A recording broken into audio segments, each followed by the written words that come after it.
Hello, my name is Lindsay Handy, and this is my case study for EDL 850, School Law, Copyright and the Computer, Regulations Governing Technology.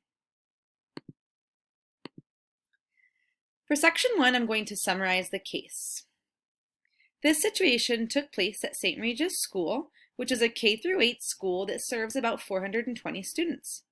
It's located in a rural neighborhood, about 25 miles from a larger city. The school gets its funding primarily from 1. State allocations, 2. Candy and gift wrap sales, and 3. The Spring Fling Race sponsorship.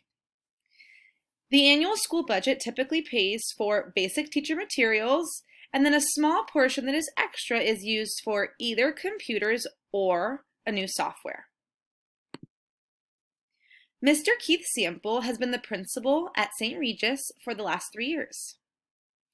During the last 3 years, the PTA has funded a computer lab with 20 devices. The PTA has made it a goal of theirs that for the next 2 years, they'd like to purchase additional software for this computer lab. In deciding which software to purchase, teachers were requested to submit a list of softwares to the media or library specialist, Mrs. Lynn. Mrs. Lynn then worked with Mr. Sample, the principal, to prioritize which software to purchase. Mrs. Lynn ordered the agreed upon software and created a schedule for computer lab use. The teachers were very excited about these new programs, but after a few months, it became apparent that the teachers wanted more than lab time. Various teachers asked Mrs. Lynn if she could copy the newly purchased software program and put the programs on the computers that were in their individual classrooms. Mrs. Lynn agreed and immediately began copying the programs onto blank CDs and dispersing them to the teachers. Most of the teachers were happy to receive these copies. However, one of the newer teachers, Mrs. Brandon, was very upset that Mrs. Lynn was copying copyrighted materials, and she declined the copies. Mrs. Brandon told Mrs. Lynn that users are not allowed to make multiple copies of commercial computer programs. Mrs. Lynn did not heed the warning, but instead responded that she didn't care. Mrs. Brandon reported the software copying to the principal, Mr. Samples. He spoke with Mrs. Lynn to investigate this accusation. And Mrs. Lynn, in response, proudly shared what she was doing was okay because she was saving the school money. Mr. Samples then referred to her as resourceful, but made her aware that what she is doing is a violation of copyright. Mr. Samples told her that she needed to collect all the copies and stop making additional. Mrs. Lynn finally questioned if anyone would even find out and mentioned that the PTA president also assisted her in making the copies. So, what are the legal or ethical issues at hand? Well, some ethical issues are that Mrs. Brandon, she wants people to like her, but she also feels like she can't keep quiet because she knows about the violation. Another ethical issue is that school budgets are tight, so everyone wants to save money and make the budgets last, but we cannot allow this. The publisher in this situation is being violated because she or he is not being paid for their work. And finally, Mrs. Lynn is really trying to do best by kids. She isn't making money off of selling this copyrighted material, so she's coming from a good place, but no matter what, it's still a legal issue.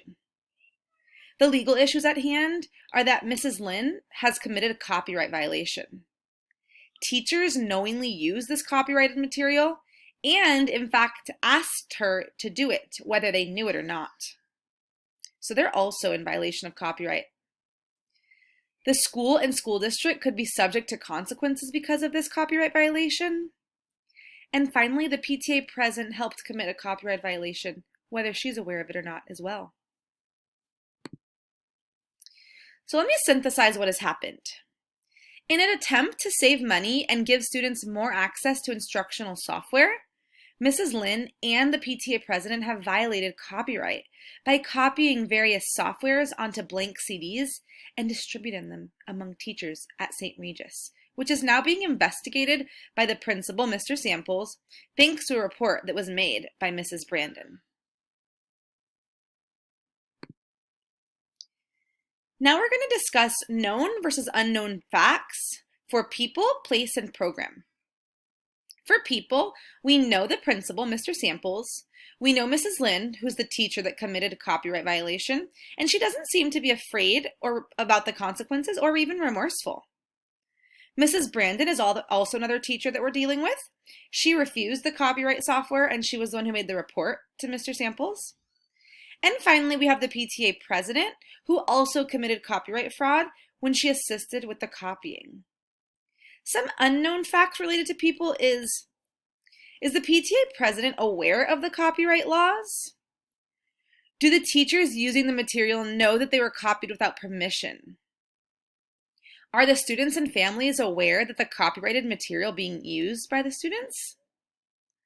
And were any administrators consulted before this copying took place? Some known and unknown facts in regards to place. We know it's St. Regis School. We know that it serves 420 K through 8th grade students. We know that it's a rural school, 25 miles from a big city. And we know that there's 2 teachers per grade, but no teacher is assigned to the computer lab. Unknown fact, I was curious about how long this school's been established. My thoughts behind that is to kind of figure out if there is in fact or was in fact a copyright policy in place at one point or not. Some known and unknown facts for the program. We know that there is a computer lab that's housed with 20 computers. We know that there are software programs that are purchased and installed on computers. And we know that there's a schedule in place to determine when teachers can take their classes to the computer lab. What we don't know is the school public or private? Are there any professional development opportunities for teachers to learn about copyright? Are there any copyright policies at the school district level? And are staff held accountable for copyright violations at the school or district level? Section 5, review and prioritize information. So this situation could be damaging to the school and the school district because they could face consequences for one of their teachers committing a violation of copyright. This situation could also be damaging to the individuals who unknowingly participated in the violation, such as the PTA president and possibly the other teachers that were willingly accepting the copyrighted material, but possibly didn't know that it was copyrighted material copied unlawfully. The principal, he was not consulted prior to the act of copying this software. And something I would like to know was if Mrs. Lynn was aware of the consequences for violating copyright.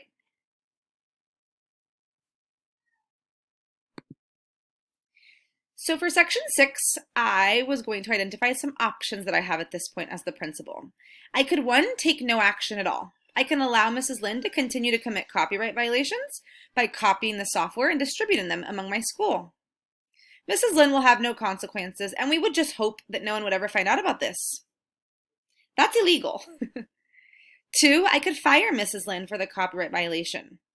I could tell Mrs. Lynn that her actions in committing copyright violation are legal and can get both the school and the school district in trouble, and therefore she's fired. Or I could help Miss Lynn by engaging her in professional development as well as destroying these copies. I would explain to Mrs. Lynn that the school does not support copyright violations regardless of the benefit she may see to our students.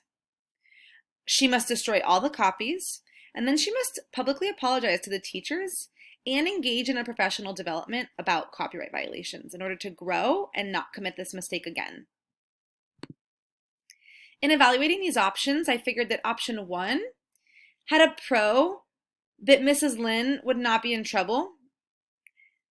She'd be maximizing our school budget. The students would have access to these programs, and the teachers would be happy because the students would have access to the software during independent work. A con would be that the school would be knowingly allowing a copyright violation. The school or the district could also be subject to consequences. For option 2, a pro is that Mrs. Lin would no longer work at the school, so she cannot possibly commit additional violations to copyright. The school will have also taken a serious approach to copyright violation, which could be looked at as a pro for people in the community.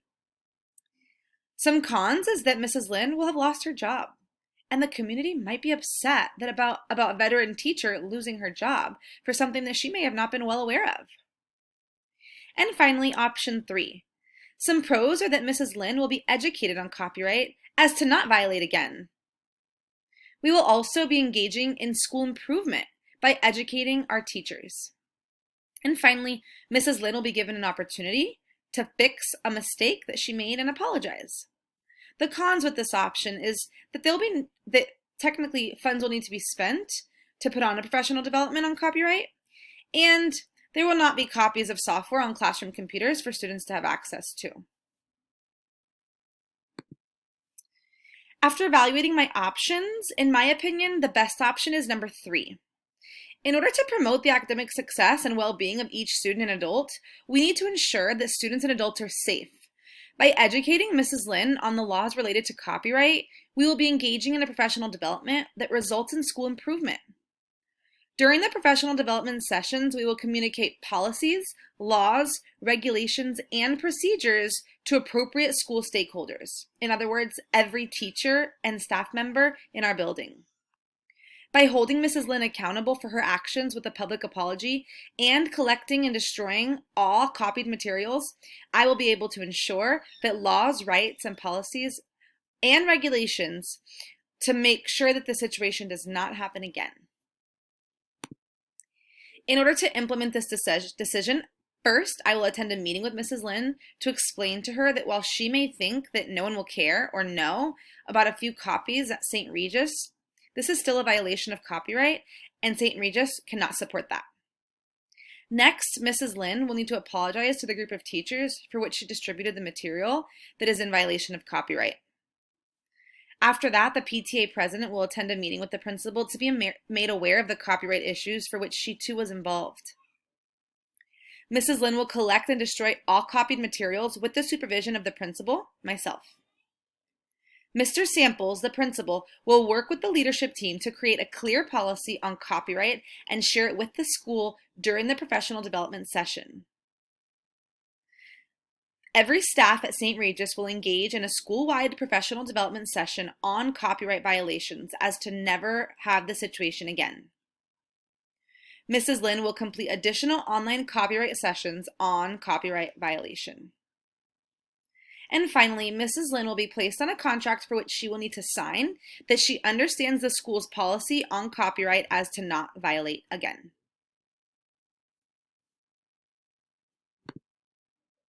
Thank you so much.